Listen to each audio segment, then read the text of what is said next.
Welcome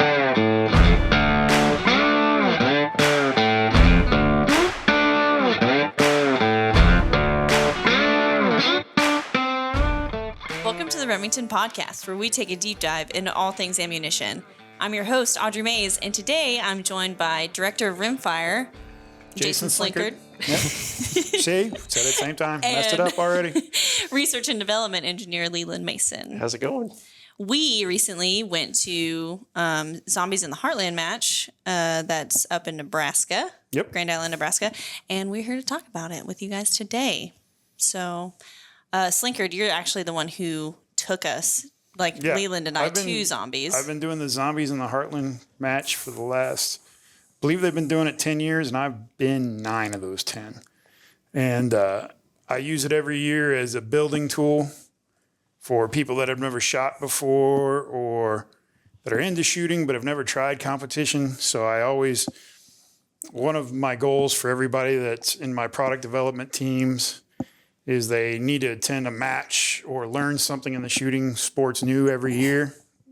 And so I've always used this as a tool for that, and I just love shooting it. So I try to pass that on to others. And it's been very successful. In my 13 years here with the company, I've started probably 8 people that compete now regularly. Mm-hmm. One of them just won a match over the weekend for PRS. She kind of branched off and went to the PRS route instead of 3-gun, but she's doing extremely well. And that's what this thing's all about. It's just getting people out there shooting more, maybe outside of your comfort zone, trying something new. And multi-gun, 3-gun's just one of those things that's always been my favorite to do because I have a law enforcement background, so it kind of uses all the rifle, handgun, and shotgun and lets you play around and just do some fun things. And Zombies targets down at Hornady, they do a great job as far as there's all kinds of new targets, and every year is a different set of stages and challenges. They do a really good job with it, and they have different classes there for amateurs that not every match has. So it's really just a friendly match. Yeah, I agree. It was my first time shooting any kind of action shooting match, and I thought it was really welcoming.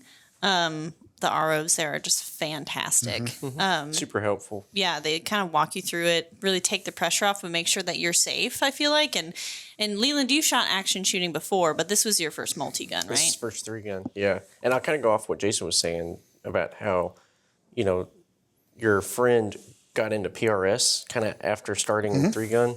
I think 3-gun's a great way to really enter action shooting and competitive shooting because you touch all 3, right? Shotgun, rifle, handgun. So I had shot competitive handgun, but never rifle or shotgun.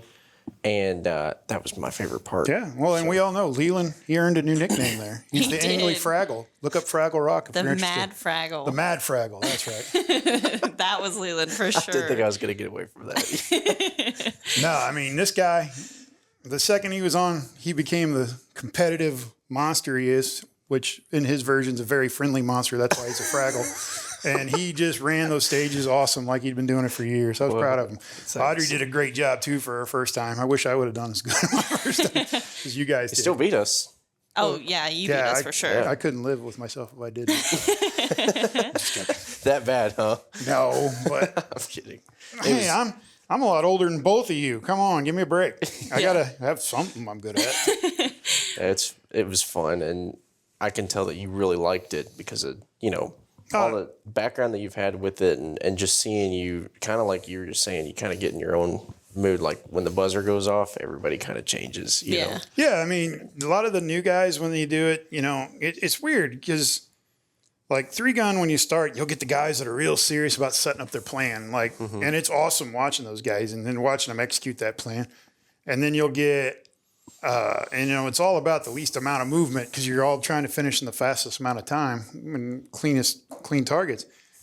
But then it's funny because, the newer you are, sometimes that buzzer goes and that whole plan goes out the window with the beep. Yeah. You just go and execute. And it's funny watching you guys from stage 1 that we shot to stage 10 and just watching you two morph from buzz, I got to go shoot now, to by stage 10, each of you were executing a plan. Yeah. That was definitely definitely cool. Like in a short period of time too. I felt just like way more comfortable using a handgun.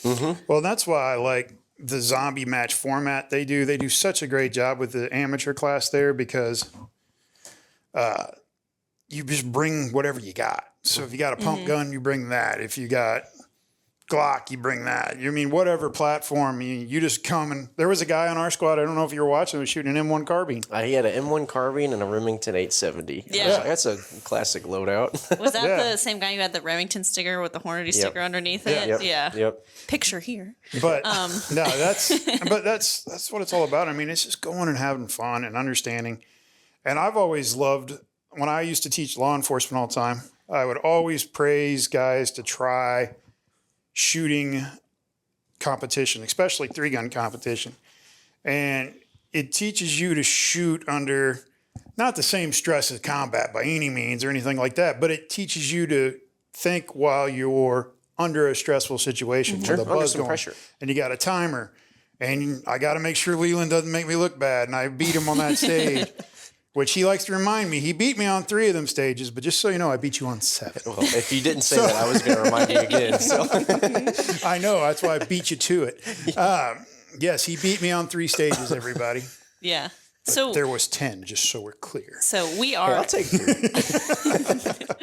So we are a sponsor of Zombies in the Heartland, Yes. right? Which is one of the reasons why we go. But another reason is obviously we have like a really great relationship with Hornady. We're on the Hornady podcast, all 3 of us, and I think Seth said it best when he said cooperation. Yeah, we're in definitely cooperation. Yeah, 100%. And You're all part of the gun industry. The gun industry is kind of its own thing. yeah, I mean, it's just like I said on that podcast. Look, them coming out with awesome stuff drives us to come out with awesome stuff. It keeps innovation flowing. And ultimately, it's a benefit to the end user every time. The guy that's pulling the trigger on a stage or an animal or anything else, they all get the benefit of our 100%. competition with each other. It's no different than Leland beat me on 3 stages and that driving me nuts. You know, you got to pump yourself up to go to the better way. And that's the best thing about it. I mean, this industry, I've been in it for a long time now, and it's actually a very small industry with a lot of people that you know.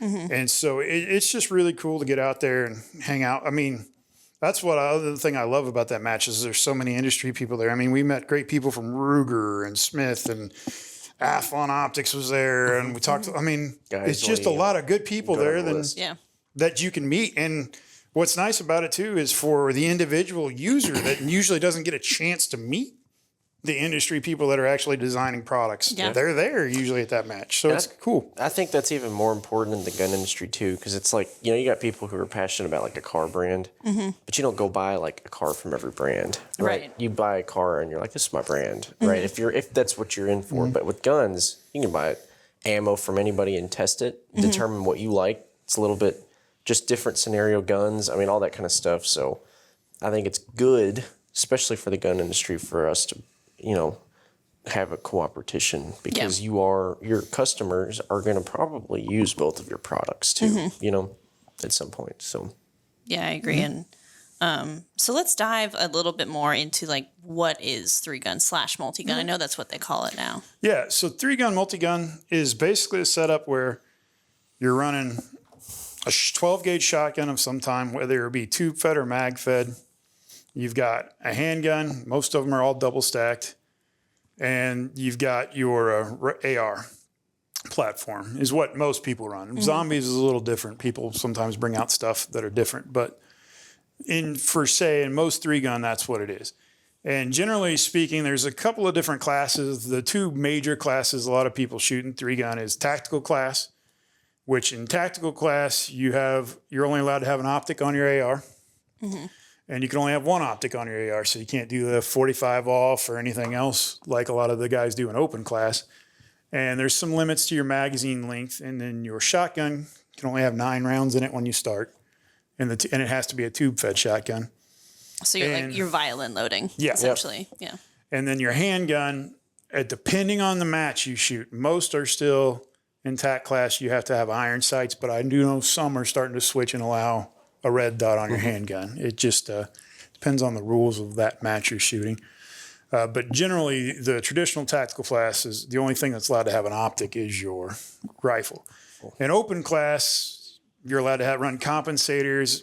Every firearm can have an optic, multiple optics if you want on your rifle. And you're allowed to use the magazine-fed shotguns in open class. And then a really cool class that's really started picking up a lot of steam is the PCC class for all those PCC carbines that are being made now. And those are, you replace the rifle and pistol with that. So you're running just a 2-gun. You're doing your PCC and your shotgun. But your shotgun has to be a tube fed, most of those. We had a PCC shooter in our squad, right? Yeah, he ran. Man, I don't know. I like shooting the handgun. Oh, I do too. I'm a handgun guy my at favorite heart. all around. Yeah. Without a doubt. It's the hardest to shoot in my opinion. But too. in like tactical class, for example, usually what wins or loses a match for somebody there is the shotgun because of loading. Because you have to learn to quad load or 2-load quickly and be able to do it on the move. And it's a lot of talent to it. I think I noticed with shotgun and how people reload, even with their magazine-fed shotguns and open and amateur, people get really creative. Oh, yeah. There were people that were 3D printing custom mag holders. And like some people, you know, I saw a couple people use, that's like a cassette. I can't remember the name. A tag, maybe, anyway. But it's basically like a Velcro strap you stick on the side of your gun. You can load it that way, and then you get rid of it like a magazine. You strap the other one on there. I saw that. And then there's some people that, you know, load like 2 at a time, like they grab and then they violin load, like you were saying. Like there was so many different ways people were trying to do it, because honestly, loading a tube-fed shotgun is probably the worst part of that entire. It's you're under the. Well, that's just the hardest. That's exactly what I'm saying. That's usually what makes or breaks that class. That's usually where tactical class is won with the shotgun, and it goes to smoothness and reloading. Most of the guys that are top of class are the ones that can quad load.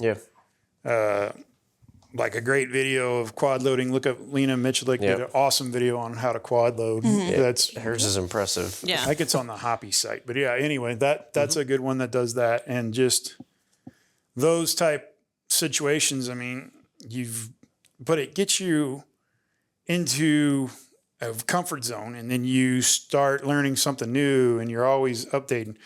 Like I've got buckets and buckets of gear at home from I was using this, now I tried this and I like this, and it's a different thing. Which the other main reason I always bring new people out and people in product development out to competitions is it gets your innovation going. It gets your head and your brain, your motor running. Because it's exactly what you said. All of a sudden you saw 3D printed stuff. You saw this. You see a need for this product. And that's how innovation happens. You start looking, and well, like I said, you look for the duct tape, which looking for the duct tape means that guy made a modification. That guy made a similar one. She made a similar one. So there's probably something there. Heck yeah. So, and it feeds a lot. And if you're a user, even more so, you see that and you're like, well, that was a good idea. I wish I had that. Yeah. And that's the core of, competitive shooting is the biggest person when I go out there. Look, as you guys can probably tell, I'm not there to win it. I'm just there to have fun and do better than I did the last match.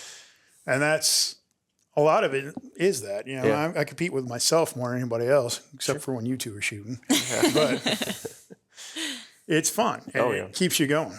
It's good practice. Yeah. It's really cool to see another side of the product. I feel like we focus a lot on hunting. But we do make, we make handgun ammunition, we make shotgun ammunition, we make all of these things that can be used in these platforms. And it kind of opens your eyes to a whole new, maybe hole that we're not filling yet. Yeah. So you talked about buckets and buckets of gear, which you definitely have. We saw your garage. You guys used all my gear. We were like, okay. Yeah. Spare gear from the past. Yeah. We were definitely lucky enough to have somebody there to mentor us and have the gear that we needed. So let's talk a little bit about if someone wants to get into 3-gun, what is the minimum that they need? Honestly, for zombie match stuff, the minimum thing you need is a good quality belt that can hold a load bearing belt style that can hold your firearm, and it's not only going to have to hold your firearm, it's going to have to hold at least 2 pistol mag pouches. I would have it rigged to where you can take at least 2 AR mags in most 3-gun matches. And then room for shotgun, especially if you're doing the hand loading stuff, when you're doing the tack class and stuff like that, because it takes up a lot of real estate on your belt. The guy like me's got more real estate than you two. So yeah, we're at a disadvantage. That was what it was. Yep. That was it. Yeah. We were at a disadvantage. Wait, you're calling me fat? No. Oh my God. Oh, I see how you are. Now I'm hurt. Yeah. Well, just so you know, you got beat by a fat guy. The thing about the belts is I really liked, like, I've never seen this before, and it's probably because I just have never dipped my toes into this world. Oh, people wearing them the backwards? inner outer belts. Oh, yeah. Yep. That was actually genius to me. I was like, this is perfect. law enforcement's been doing that. Military's been doing that for years. It keeps everything locked in. Inner outer belt is a good. That's kind of what I'm meaning by a load bearing belt. You'll have an inner belt and an outer belt, and they lock into each other. It keeps everything. Because the most important thing is you start with, when you're centering your belt, you center your firearm where it needs to be in line with your pants handgun, line. right? Yeah, and then you tighten everything down and you lock it in. You don't have to keep taking all your, like, slide off your mag carrier, holster, all that stuff when you take your belt off. Yeah. I mean, because your placement of your handgun's the most important. That's your first reference where everything else lines off. And you got to make sure that your grab for that is the same every time. Yep. Yeah, and also that belt is heavy. Yeah. So like in between and like breaks and stuff, when you're done taking that off and still I'm sorry. having Let me get my small violin out for you. the world's smallest violin. No, but I'm just saying to take it off like and still have a belt on when you're walking around is nice. I was like, this is a great invention, y'all. It's been around forever. Oh my goodness. Okay, so you need a belt, you need holsters, you need mag holders. You need mag pouches for both your AR and your handgun. And then depending on what kind of shotgun you're running, you either need. There's different kinds of speed loaders for people that are running tube-fed shotguns, and then there's a card. The thing I was thinking about earlier, a card you stick on. Really, that's where you went with that. Yeah, sorry. Well, it was adding. Brain was I thought churning. about it like 5 minutes ago. That was a good time to interject it. So, Yeah. But yeah, so and a lot of the newer style ones, there's a bunch of different brands out there making them, but you can either grab them quad, so you got 4 shotgun shells in your hand, or you can grab them 2. And honestly, like when I used to compete tack class a lot, it just depends on, like, when I was moving and loading at the same time as I was moving, I would just load 2 because I'm moving and I don't want the 4 in my hand to risk dropping them. But there's a lot of people that were good enough that I could just on the move do that. Usually if I was close to stationary, I'd grab 4 and do quad load. It just depends on your level of comfortability. Like, I knew I was 100% every time I grabbed 2. I was 80% every time I grabbed 4. So I would use whatever I was in my planning on the stage. And it's a different setup. You guys all ran my mag-fed shotguns, so you're running them like ARs. It's a little different. When you're running tack class, you got to think, okay, when I'm making these 5 steps, I need to make sure I put 4 more shells in my gun. because you got That way I can finish out with these. Yeah, I mean, you got to, it ups the game as far as your planning goes. You got to really plan your reloads and where you're going to do it. everything you're going to shoot. You got to carry on your person. On your body. Correct. Yeah. So if you drop all your ammo, it's like, well, that's it. I'm done. There it goes. Yeah, which I think you and I both got to a stage on a shotgun only where we ran out. I think I ran out of handgun ammo Okay. at one time. I had one target left, and I think I had a malfunction. I had to clear it, and that one shell would have been my last target. That's how it goes. I don't know. Yeah, remember my rule whenever you go up on a stage, man, and it might just be me that does this, but if you've got one, you've got none. Yeah. And you're as a backup. You got to bring backups. You bring backup. So even how I backup go- mags. Yeah. That's what I mean. Because you could go and accidentally, when you load your mag, not done the pop, and then all of a sudden you go to shoot and That happened to me. That Happened to me on a rifle. and then you're like, that was my spare. And then, and in most of them, as long as you're safe, you can pull it. But the problem is that mound's hit the ground. It's got dirt on it. It's got all that. So that's why if I'm going through a stage where I know I'm going to do a mag load, like I know for sure, then I have 2 mags on my belt just in case I drop one. Yep. I mean, I always have one more of anything I need. Sure. Oh, And On your that's, person. yeah, because you can't, everything else is on time. So Yeah. So, you need the mag pouches and all that stuff, and then the types of guns you need: a shotgun, a rifle, and a handgun. They don't necessarily need to all be AR platforms. No. Yeah, there's all kinds of. It's whatever you personally feel the most comfortable with. I mean, you guys ran different platforms through there. I mean, you guys all ran that. The Hornady match is all set. The zombie match is all set. Where your furthest shot was, 50 yards this year with a rifle? I think it was 50. 50. Yeah. Yeah. So, I mean, that EOTech with a magnifier you guys ran on my patrol rifle was perfect Yeah. for that match. But, like, other matches, you'll go out to 200. So that might not have been the best platform for that. So a lot of it's just planning, understanding, and how most of these matches work. You'll get the match book either right before or like a week before the match on a 3-gun match. They'll say, hey, you'll need 200 rounds of this, 300 rounds of this, 100 rounds of this. So you know what you got to bring. Because there's a lot of matches out there, the 3-gun, where they'll have some slug stages where you'll have to take a long shot with a slug. So the zombies doesn't, but a lot of them do. And there has been times in the past where even zombies had a slug in it.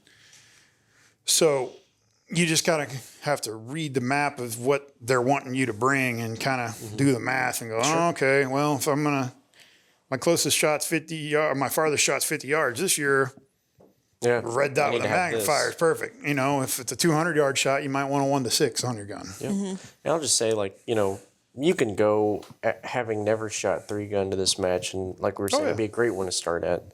But it's always good to know how to use your equipment fairly competently, you know what you're going to do, know how to use it, shoot long range, short range, load your guns and all that kind of stuff. And yeah, I mean, all this is just a good confidence factor builder for the equipment you already have. And then once you get the bug, then you can start upgrading and you run the guns with the red dots and you start running like 2011 staccatos like I run that P limited with the ice comp on it. I mean, there was quite a few of those actually out there, different types of those.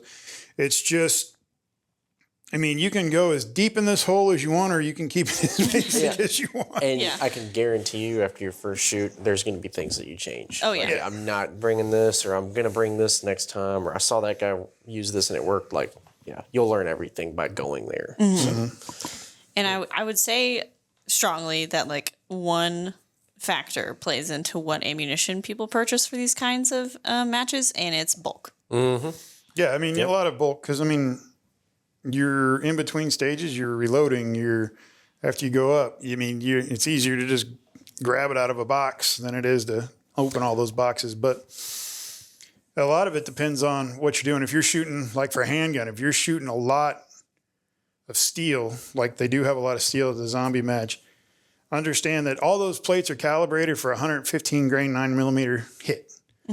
But if you edge hit with a 115 grain, you might not have enough to actually pop it. That's just time ticking away. Yeah, so generally speaking, I usually run a 124 or even a 147, a little heavier, so it gives me a little more of a impact whenever if I edge hit something on a speed. Carries more momentum. But they are calibrated, but they're calibrated with a good center hit too, not an edge hit. Well, I'll tell you something too. Like, I know we had a station in towards the end where there were poppers that were in front of each other. So you have to shoot the poppers in front to get to the back.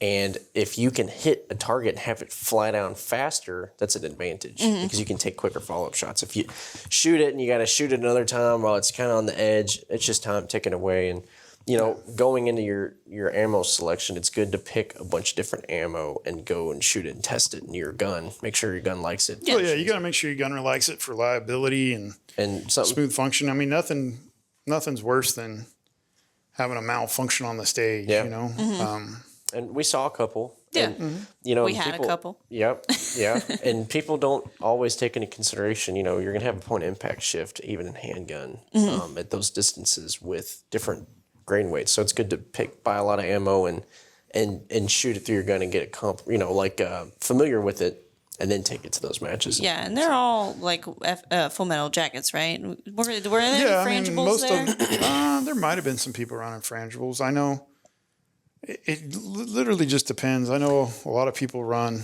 just Full Metal Jackets just because of the sheer amount of fire you're doing there. It's more cost effective. Yeah, your frangible, you know, there's a couple things you could make the argument for with it, and that it's lead free, so I guess you're limiting your lead exposure. Sure. Shooting it, but typically your frangible bullets, because they're made of compressed powder of some sort, are going to be lighter. I assume they don't pack as much of a punch.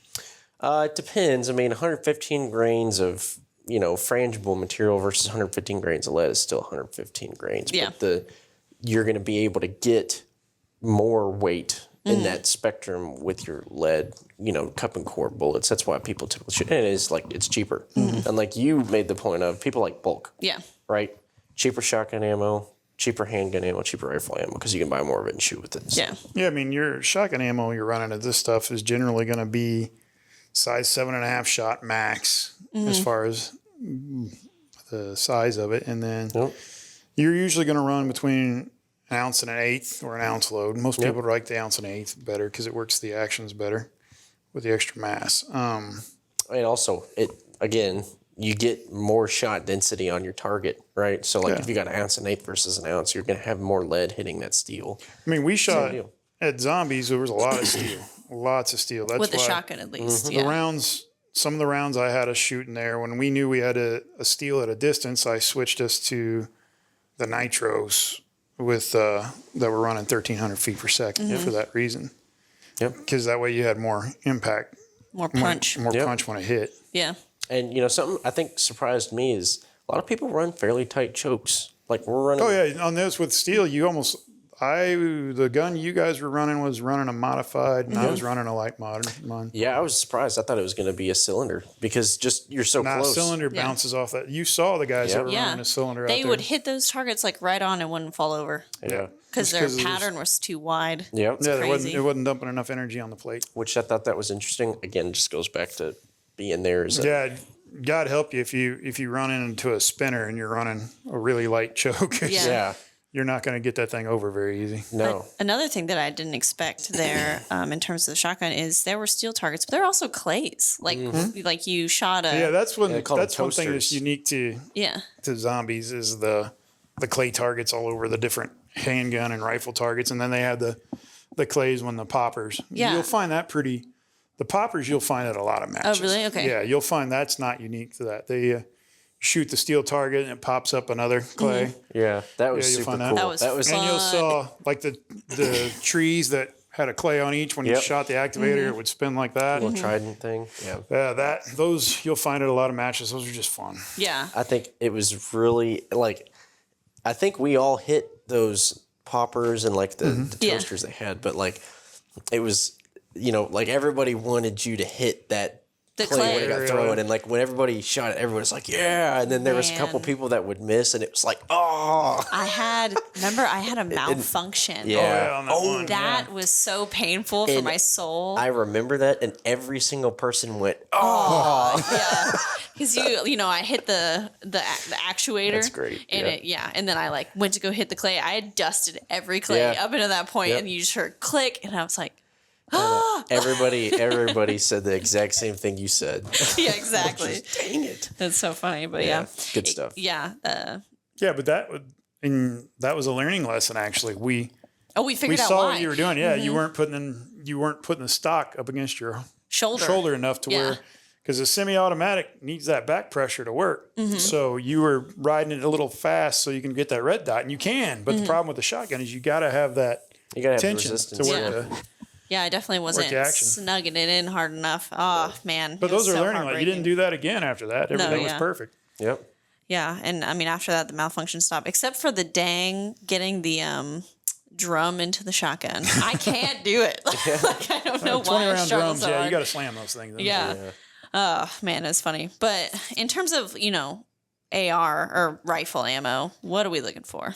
Yeah, honestly, on those, you're just we were shooting the Remington 55 grain. Did great. Standard. Yeah, no issues there. Yeah. I mean, out to 50 yards, really. Actually, honestly, out to 200, you're fine. 55 grain. You'll get some guys a lot of the serious guys that compete a lot, when they go to the farther ranges, they'll run a heavier round. Yep. They'll run the 69s or some of the 75s. But honestly, most of the time, a 55 will get you just fine through almost 3-gun matches. And, you know, we sell those in bulk packs. Yeah. And that was exactly what we brought, and it was perfect. I mean, literally after each stage we were at, we all grabbed mags and just went over to the big box and we're loading mags up. Same thing with shotgun ammo, right? And there were a ton of people that loved that our nitro sporting clays, the 1300 ounce and an eighth. Mm-hmm. And I mean, there were people shooting that. There was gold shells everywhere. The mag-fed guns, they really need that. Yep. They need that 1,300 feet per second. Most of them will not operate right if you're shooting less than a 1250. I didn't see any malfunctions with it. I mean, with our unibody hull, really smooth. We have a really, you know, that thicker rolled crimp seemed to feed really well. I mean, there's a lot of people that a lot of guys that run mag-fed absolutely love the Remington shot shell for that reason. Yeah, I mean, we sat there and watched the big dog shoot for one stage after we were done, and they were running nitros. Oh yeah, that was cool to see. Yeah, I actually had a couple people specifically see me wearing Remington stuff and tell me, you know, like I always shoot nitro sporting clays. So that was cool. That was neat. It's just cool to see like a tactical application to something that wasn't necessarily geared towards that. Yeah. Yeah. In terms of ammunition, again, like I know that it varies from match to match, but typically, how much ammunition are you running? A regular 10-stage match, you could pretty much guarantee you're going to use 200 of each of them. Rounds. Generally, 200 rounds each caliber. Generally, what you'll run through those. You'll have some matches that the guys put even more targets, but they'll usually let you know. Generally, between 200-300 max usually. Yeah. And like your local matches, it'll probably be less than that. It'll be like 100-150 rounds per platform. And we had plenty of ammo to bring back too. Yeah. So like that covered it comfortably, like no issues. Yeah. I know that there are some regulations in multi-gun that says you can't have certain kinds of ammo. Like I know for a fact you can't have steel in your shotgun. You can't run steel because it's too big of a risk for Steel bounce shot. back on steel targets. Of course, you got to use lead core ammo. You can't use any steel core because it damages targets too much. You'll actually get a DQ if you get caught using the wrong ammo on the loose. For a shotgun, most of them it's got to be a shot size no greater size than 7.5 for that same reason. It's about safety, you know, making sure that everything's safe out there. Because you're shooting 3-gun, you're shooting some of these targets almost point blank, and then others you're having to reach out for it. Missing and then pulling the trigger 12 times. Oh my gosh! On a target that you could reach out and touch. Literally, that door got scared. Look, What we're talking about? Dirt behind it was just. I'm sure she'll put this video in there. There was a video of the door, and you had to shoot the furring strip out of the door. Audrey comes running up there, boom. Miss. I mean, she got mad at that door. Flying. Mad. Yeah, it was so bad. The door finally opened because it got scared. I was about to say, it was like, all right, I'm out. The wood didn't even break. It just said, okay. Man, like legitimately point blank. Like I touched it with my barrel, backed up an inch, pulled the trigger, missed. Yeah. What? Crazy. Yeah, well, the hesitation, like it was just clear. Like, there's no way I just like that is not disintegrated. Yeah, there's no way I just messed that up. Up to that point, whenever you ever shot a door. I mean, never. So, exactly. Yeah. That's what I was about to say. Is that I thought the coolest thing about 3-gun and like action pistol, you see a little bit of targets like that, but 3-gun was totally different. I mean, the very first station we started off on, you picked up a battering ram and busted through a door. Yeah. Drew your handgun and started blasting. Like, that's awesome. Yeah. And then we breached the door. We shot off a seesaw. Yeah, the seesaw was pretty cool. Yeah, I think that was actually my favorite stage. Yep. I didn't think I'd like it at first, but I really did like that seesaw. Yeah. We shot a revolver. I was about to say, they had a revolver station. You pick it up, load it, shoot a target. Yeah. And then come to find out that if you had hit the target, you got entered into a drawing, which was kind of cool. To win that gun. Yeah. To win the revolver. It was cool. I mean, most people swung off the platform. Yeah. Yeah. Everybody, actually. I swung off. I just kind of hit myself on the way out. He just kind of had an abrupt stop Yeah. in the middle of it. Yeah. But at least your like blip there wasn't shooting related. No. I still finished it. Yeah. Yeah, I still finished, hurt button all. It was fine. It was fine. They had targets. And I'd like to point out I beat both of you on that stage, even with a hurt butt. So, That's true. That's you true. did. How'd you bring that up? You're like, dang. But I mean, and they had landmines on the ground, which were Yeah, that clay, was cool. sporting clays, Yep. and then, well, maybe not sporting clays, but clays, and you couldn't break them and step on them, otherwise it was a penalty. Added 15 seconds to your time. Yeah, that was cool. And another thing, like when you hit them, everybody was like, "Oh!" Yeah. Like, You hear the dang. crunch. Yeah. It was fun though. Like, and that was the thing. Like, and I keep saying everybody, and it was really because, you know, especially the group we were with, there were a lot of amateurs, right, starting out kind of similar to you and I, and they were all as excited as we were, including the people that like yourself that were much more professional about it. But everybody was super friendly, super helpful, and it wasn't like, you know, you go to a shoot and you're dealing with people who have been shooting it for 40 years and like scoff at you because you're, you know, slow. you're It was new. like, Yeah. no, like when you shot those clays, Yeah.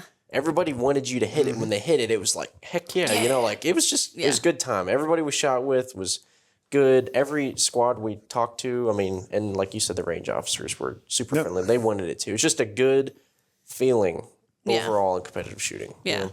And you've experienced other competitive shooting matches, have. so that's like And- really saying a lot. And yeah. it hasn't always been like that, you know, and that's of course specific to just a few spots. But yeah, I mean that it's always nice to see that. Yeah. It makes it more fun, you know. Yeah, and man, the targets were fun. Like there were plenty of paper targets there for handgun, which of course is kind of like blah, but they were shaped like zombies. And then you had a clay target in some of them where you had to hit the clay and then nail them in the head after Yeah. that. And that's always, I just like to see things break. Yeah, no, that's super. It's reactive. Yeah, it's Yeah. fun.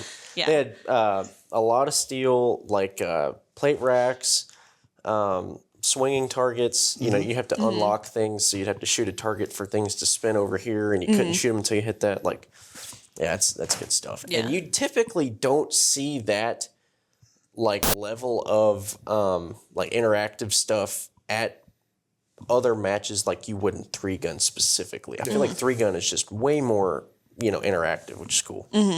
Yeah, it's fun. Yeah. Slinkard, obviously, you think it was fun because you've been going there for 9 years. Yeah, I love that match. It's fun. I don't get to shoot 3-gun near as much as I used to, but I still make sure I hit that match every year just because. And I always make sure I bring new people with me every year just so they can experience because it's fun. So when there's an amateur class, is there a like cutoff to how many years you can participate in amateur class? No, not at that one. There's not. And the reason it isn't is because amateur there isn't. It's all done by random draw, the prize table. gotcha, so yeah. it's not. That way there's no pressure. Everybody just has fun. You still get to walk your own prize table and all that, but you're not. The amateur class there is not actually competing Right. as far as against each other. I mean, You can still see your scores because he looked them up all the time. So every that day. I said, don't tell me. I was like, I don't need to know. So, but I mean, so you could still have that competitive factor, but that's what I like about that match is it's more about learning and having a good time and everybody's in a good mood. And like you guys said, everybody's there for the exact same reason. They're there to have a good time and just shoot it. Yeah. You get to shoot not just your handgun or not just your, you get to shoot all 3 of your guns. Yeah. You know? It's like a real celebration of the industry too, I feel like, which is really awesome. You had gun people there, athletes there, ammo people there, you know, all of it. Yep. So, I mean, it was just a really good time. Yeah. Oh, absolutely. Yeah. I'll be going back. Yeah, I love You guys it. coming back with me next year then? Well, not only that, but you bought guns for it already, I did. as did I. So Yeah, that's the testament. When you guys are so excited, you already went out and started getting your gear ready for the next time. yeah, Yeah. And don't forget, there's 3-gun matches that you can find in any of your local clubs and stuff, and you shoot it like where I live. There's a club that I'm a member of called Mill Creek, and they have a match just like a little match, just a couple stages every month. So it's fun and something to go do. Oh yeah. Oh yeah. Yeah. And just interact again with your handgun that you always need practice on. Yeah, I And, mean, and it's great practice because it pushes you outside your comfort zone. The second you put a timer on somebody, it changes a lot of people. Yeah. And it just putting pressure on somebody and you getting used to shooting under pressure helps a lot. Yep. Especially if you have to, it morphs completely over into not only a defensive situation, but a hunting situation too. Yeah. There's nothing you can't gain from competition that wouldn't help something else in your shooting sports And career. not only that, but it helps you become more knowledgeable about like the ammunition you choose. Like I think that was something I know specifically a few instances you and I like ran into where it was like, oh, like, yeah, of course you use this type of ammo in this situation because we're experiencing this right now. Right. Like, you know, I know being at Remington, you and I specifically shoot sporting clays, right? We got the gun club here. And you use certain loads for that, whereas I'd never shoot a 1,300 ounce and an eighth out of my over and under just because I don't want to get beat up. Some people love it. Right? I know plenty of people that shoot that all the time, but I wouldn't use that. But I wouldn't use anything less than that at a 3-gun. Right. And exactly why? Because you won't knock. Well, and honestly, a lot of the guys that run like just like an M2, you know, the tube fed guns, they're not running that super hot stuff. Yeah. Unless there's a spinner. You'll see a lot of guys that they're running just regular, our box stuff that we sell to everybody, you know, just the regular sporting clays load, the gun club style load. But if they see a spinner, you'll see them pull out a box of nitros at 1,300 just because they want to be able to get that spun over. Yeah. And you guys didn't get to shoot a spinner this year, so it'll probably be one next year. So be ready for it.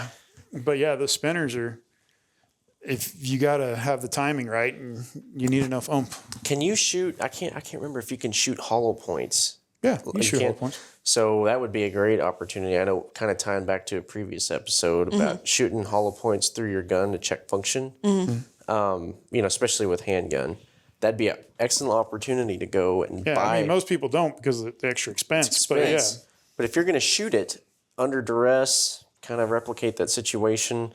You know, you're dropping your mags in sand, getting them dirty, making sure your gun functions when it's just not squeaky clean. Like it's all great experience for that too. So and like Slink said, relating it back to hunting, which is what I primarily do.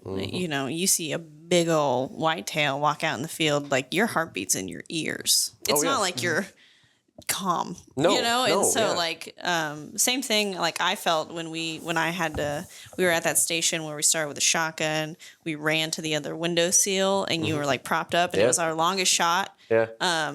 Same feeling. Yeah. You know, your heart beats in your ears. You're trying to shoot a paper target. Yeah, I watched both of you guys prop for a 50-yard shot. I did. I did it. Why not? I was like, you know, because some of the stations, some of the stations you weren't allowed to prop. Yeah. Some. And so I was like, heck yeah, like I have the opportunity, I'm going to do it. Yeah, where you can do it. Yeah. It's fun. But yeah, it's funny, you know, it's just everybody has their own game of how they do things. So yeah, definitely. And that was cool to see too. That stage where we the fat man's headache where you had to get down on the ground and shoot through those two tubes. Oh my gosh. I did not like that. Now that was a headache Mad Fraggle over here was fine with it, but no. It was still difficult. I did not do well in that either. Yeah, you had to contort, like shooting sideways, left-handed. I'm also a left-handed shooter. That was weird. Yep. Yeah. So I'm trying to think what excuse I had. Nobody's perfect. Leland doesn't have anything. Yeah. Leland should have done better. No, just kidding. Yeah, well, whatever. I mean, you're the same height as most of those, so you should have been fine. Yeah, I still had to contort to get in there. Yeah, that's what I was gonna say. Like the different strategy between like shooting as a left-handed person versus people who shoot right-handed. I never thought that it would make such a difference. Oh yeah, because it does. It completely changes the way you're going to attack the stage. A lot of times, because for us, it's easier to go from left to right. Yep. And you're the exact opposite. Right. It's easier for you to go right to left on target. Oh, yeah. So I'll That's just the rules. Plug that too. Like it's also great practice to just really tune yourself up with, you know, the 4 major rules of firearm safety and your muzzle control. Because like you can get disqualified, right? Fast. Yeah. Oh yeah. So fast. Yeah. I mean, every stage you're going around and saying, okay, where do I need to make sure that I really think hard about keeping my muzzle this way because I got to watching your 180s. Like what you were saying, like as soon as you said rifle transition left to right, there was a right to left transition for us on like one of the last stations, and it was awkward. Like, you know, you want to turn and move, but then you've already broken 180. Yeah. And what 180 is basically keep your muzzle down range. Yeah, you got, like starting facing the back of the range, you can't cross shoulders. And you have to like contort the rifle and point it down where it's weird. It makes you think about it, but it makes you think about it. But you're supposed to. Sure. Yeah, you're supposed to think about it. Like, you know, we practiced a little bit before we got there with running backwards with the handgun, right? Like you running backwards, right to left is more difficult than it is for like Jason and I, because we're right-handed, because of the way you hold your gun to make sure you don't break that. So like just good practice. Yeah. You know, it makes you more in tune so that next time you go to a range, and let's say you're taking your buddy out who doesn't know how to shoot that much or hadn't done a lot, you're more conscious of that, and you can explain it to them, and you're thinking about it, and you don't have to worry about that. You just have fun shooting, you know? Yeah. And it's a really good time. And I've never been more comfortably conscious of like where my muzzle is. Yeah. You know? Yeah. Like, Yeah. I was never nervous about breaking the 180, which was awesome because one of my only goals when I went was don't get DQ'd. Yeah. Yeah. So check. Yeah. Same here. Yeah. So, yeah, I mean, my advice to people, go try it. It's a little intimidating, but Especially when you from get the there, onset. It's like I told you guys, you know, because you were victim of that for that very first stage. Yeah. You were getting amped up and like, just get your first one done. Once you get your first one done, they're all downhill from there. It's Yeah. all, the jitters are done. You understand and you can kind of see what it is. That's the biggest challenge for anything though, is taking that first step. So just get your first stage done and hey, don't worry about the one rounds you sent down range. You can't get those ones back. Making a good shot the next one. yeah. Yep. And just keep shooting. And it's probably a gateway to another type of shooting for you. Like, yeah, you might not stay in 3-gun, but maybe you like the clays getting thrown in there and you go shoot sporting clays or trapper skeet. Or you like the long-range rifle shots and propping up on the Window seal. window. Yeah. Yeah, like you're going to shoot PRS. Yeah. Right? Well, I mean, whatever. that's how Lori, she started shooting 3-gun.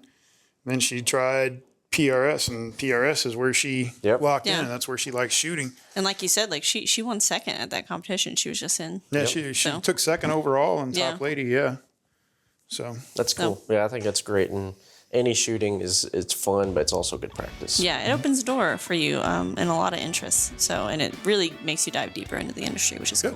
Yep. Yeah, so there you have it, guys. Remington is on the rise. Like, comment, subscribe, and be sure to share this podcast with your hunting or shooting buddies. If you have any question for me or these guys right here, you can email us at podcast@remington.com. Thanks for listening.